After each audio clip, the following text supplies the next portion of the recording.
അപ്പൊ ഗൈസ് നമുക്ക് ഇന്ന് ബീഫ് എന്നൊരു ആഗ്രഹം നേരെ മാർക്കറ്റിൽ കിട്ടി. ഇത് മാർക്കറ്റ് നിങ്ങൾക്ക് അറിയുമല്ലോ, ലാസ്റ്റ് വീഡിയോ കണ്ട ആൾക്കറിയാം. പിന്നെ ബീഫിനൊക്കെ തിന്നാൻ ഇപ്പത്തിലുണ്ടാക്കാൻ വിചാരിച്ചാൽ സാലം മേങ്ങിട്ട് നേരെ റൂമിൽ കൊണ്ടുവച്ചു. പിന്നെ നമ്മൾ നേരെ പള്ളിക്ക് പോയി നോമ്പെടുക്കാൻ. അപ്പൊ എപ്പോഴും വന്ന പള്ളിക്ക് നമ്മൾ ഇന്നും പോയത്. അപ്പൊ ഇന്ന് പറയുമ്പോൾ കട്ട്ലേറ്റ്, സമൂസ, പപ്സ് എന്തെല്ലാം ഉണ്ടായി. പിന്നെ കഞ്ഞി ഉണ്ടായി.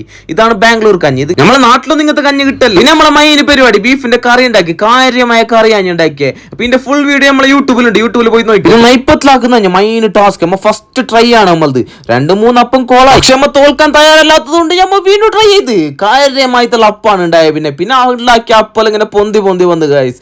പിന്നെ അതും കഴിഞ്ഞിട്ട് നമ്മൾ നേരെ ഷോപ്പിങ്ങിന് ഇറങ്ങി. അപ്പോൾ നമ്മുടെ കാസർഗോഡ് ഷോപ്പ് ഇവിടെ വന്നിട്ട് ബാംഗ്ലൂർ JP നഗർ പോയി നോക്കി തരാം. ഇതിന്റെ ലൊക്കേഷൻ എന്ന് പറയുമ്പോൾ JP നഗർ മെട്രോ സ്റ്റേഷനിൽ അതിന്റെ ാണ് വരുന്നില്ലേ. അപ്പൊ നിങ്ങൾ കാണും കാസർഗോഡ് എന്ന് പറഞ്ഞിട്ട്. അപ്പൊ ഇതിന്റെ ഉള്ളിലേക്ക് കയറിക്കോ, എന്ത് നോക്കണ്ട, കാര്യമായിട്ട് ലാംബസ് വേറെ എന്നെ വേർഡിലേക്ക് കയറിയ പോലെ ആവും. പ്രാന്തൻ എന്ന് പറഞ്ഞെങ്കിലേ പ്രാന്ത സാധനം ഇതിന്റെ ഉള്ളിലുള്ളത് ഒന്നും നോക്കാനില്ല.